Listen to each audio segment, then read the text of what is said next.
All right, this weekend it is UFC 302, the third time that Dustin Poirier will fight for a lightweight championship, and perhaps the final time that we get to see Dustin the Diamond Poirier compete inside the octagon. It all goes down Newark, New Jersey. Pretty good fight card from top to bottom. Of course, main event, Islam versus Dustin.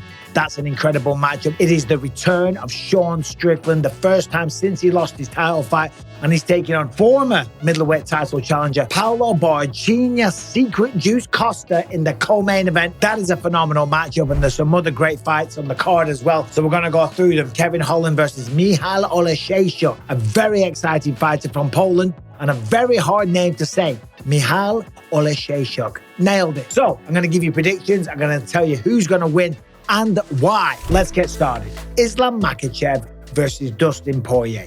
This is a phenomenal fight. We all love Dustin Poirier. The way that he came back and was able to defeat Benoit Saint-Denis in the second round after taking an absolute ass-kicking was so inspirational. And it just epitomizes why we all love Dustin Poirier. There's never any controversy. He doesn't talk shit. He's self-assured. He believes in his skills. He's a bad motherfucker. He's a real-life BMF. He fought for the BMF. He's been an interim champion, and he's fought for the undisputed belt twice before. And of course, it has eluded him thus far. And he said, this weekend, win or lose, this might be the last time that we get to see him fight inside the octagon. I'm not going to climb the ladder again. I've been doing this a long time. When you look at Dustin Poirier, I did a video the other day. Poirier's record smokes Islam's, and it does. Of course, Islam is 25-1, right? And the record of Dustin Poirier isn't as shiny, okay? He's got a lot of losses on there. His record is 30-8, okay? So he's lost 8 times. It's not as shiny, it's not as beautiful, but when you look at the names, Benoit Saint-Denis, Justin Gaethje, Michael Chandler, Charles Oliveira, Conor McGregor 3 times, Khabib Nurmagomedov, Max Holloway, Eddie Alvarez,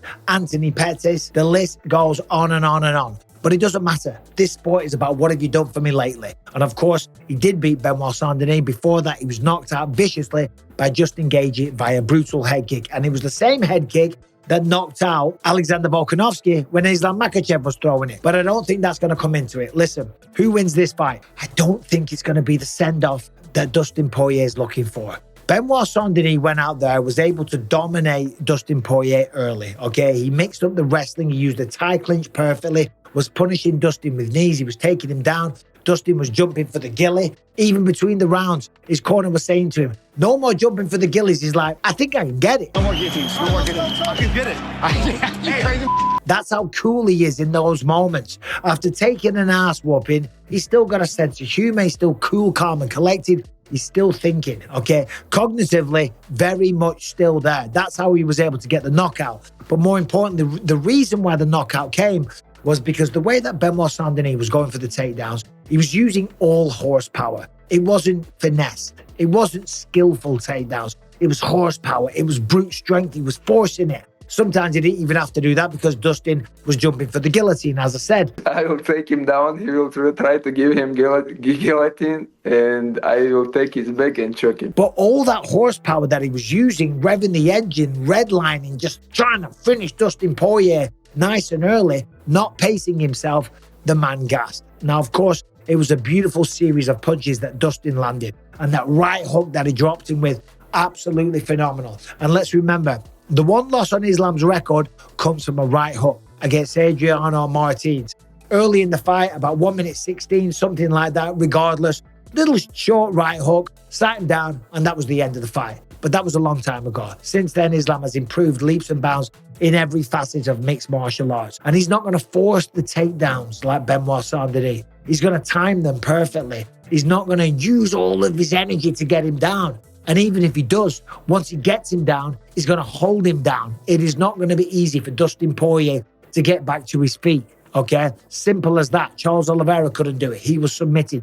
Many other people have been submitted and felt the force, the ground and pound, and just the perseverance, the downward pressure, the high-level skills of Islam Makhachev, right? And he's going to pace himself. And he's not going to use all of his energy to get the takedowns.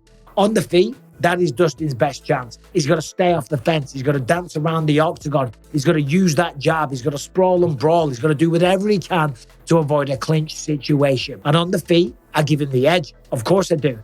But it doesn't matter. This is mixed martial arts, and Islam Makhachev will get that takedown. And if he gets the takedown, I believe he gets the fight. And he gets to defend the belt. And he gets to remain the lightweight champion of the world. And if that happens, and by the way, may the best man win.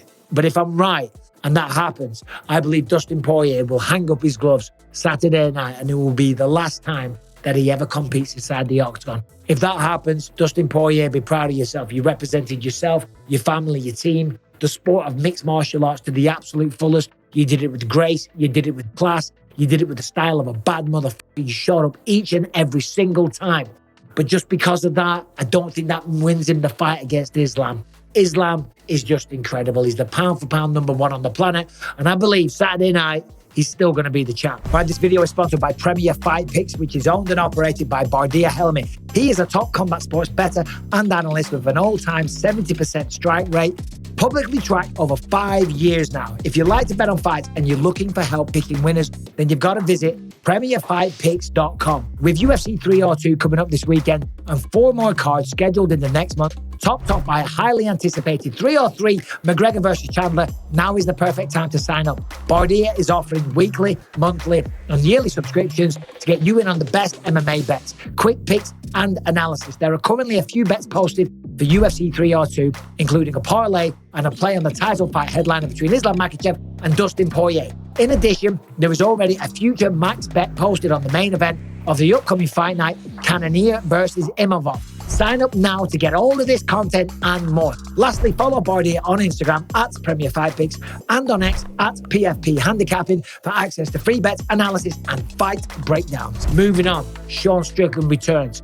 Last time we saw him, we know he defended the belt for the first time and he lost to Dricus du Plessis. Close fight, split decision. A lot of people thought that he won. I had it 2-2 going into the last round, and I thought Strickland won the last round. Sean Strickland thought that he won. Dana said I won. Rogan said I won. We all know I won. Dricus du Plessis said, oh yeah, well why don't you cry about it again? Talking shit about when he was on Theo Von's podcast. It was a good line, but it doesn't matter. That's a thing of the past right now. Sean Strickland obviously became the champ, right, after a long time in the UFC. Very, very good boxing, beautiful jab, one of the best jabs in all of mixed martial arts. He's got a high-level ground game. He's got cardio that goes on for days. Sean never gets tired. And yes, he talks about being a crazy bastard. Do the fucking death! Yeah! And fighting dick to dick. Nipple to nipple in that fucking range. Okay? But that's not how he fights. Okay? He fights on the back foot. He fights with the jab. He's very conservative with his output. He's smart. He's a very good thinking fighter. However, if he turns the tide, if he starts to hurt his opponent, if he sees a key to the door to getting the finish, then he changes style, then he goes forward, then he really hunts and becomes aggressive. But the problem is, he's fighting Paulo Costa. Paulo Costa is an absolute beast of a man. I thought you were a UFC fighter. I didn't know you were a bodybuilder. Yeah. Right? He's got an incredible chin. He's also got a great gas tank. But he has his flaws. He's got beautiful kicks. Okay? Look at that spinning wheel kick. Almost knocked out Robert Whittaker at the end of round 1 last time at UFC 298. And UFC 298, that's absolutely key, because the one thing that has really slowed down the progress of Paulo Costa is the fact that he hardly ever fights. And because of that, there's got to be an element of ring rust. So he fought 3 times in 2017. After that, once in 2018 against Uriah Hall. That was his last knockout. Then 2019, won a decision against Yoel Romero. 2020, lost against Israel Adesanya. And a lot of people might think that was the end of Paulo Costa because Israel Adesanya made such work of him and kind of embarrassed him. And then everything that what he did afterwards kind of dry humped him afterwards, didn't he? And Costa never showed up. He blamed it on the red wine or whatever. You've been drinking a little bit? Not yet. No, yeah. But as I say, fought once in 19, fought once in 2020, fought once in 2021, fought once against Luke Rockhold in 2022, and then didn't fight at all in 2023.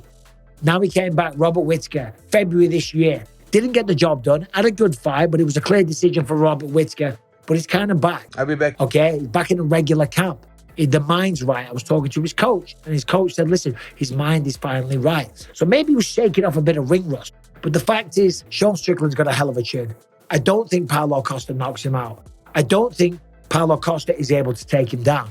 And even if he can take him down, I don't think he's going to be any problem for Sean Strickland on the ground. Sean's ground game is very, very high level. So I fail to see a way that Paulo Costa wins this fight. Yes, he can land big shots. Yes, he can land a spinning wheel kick, okay, and knock Sean Strickland out. Remember, that's one of the times Sean Strickland was knocked out. Sean Strickland was knocked out by a spinning wheel kick against Eliseo Zaleski dos Santos, but that was way back in 2018, and that was at welterweight where Sean was cutting a lot of weight. So, my prediction for this one, Sean Strickland gets back to winning ways via decision. He doesn't knock out Paulo Costa. He doesn't stop him. He doesn't submit him, but he beats him. And primarily, he will do it with the jab. Before that one, Kevin Holland returns. Short notice, about 4 weeks, going up against Michal Oleksiejczuk, okay? Kevin Holland, we love this guy. And he's one of those dudes who's willing to step up at short notice. He's very tall for the division, 6'3", and he's got an 81-inch reach.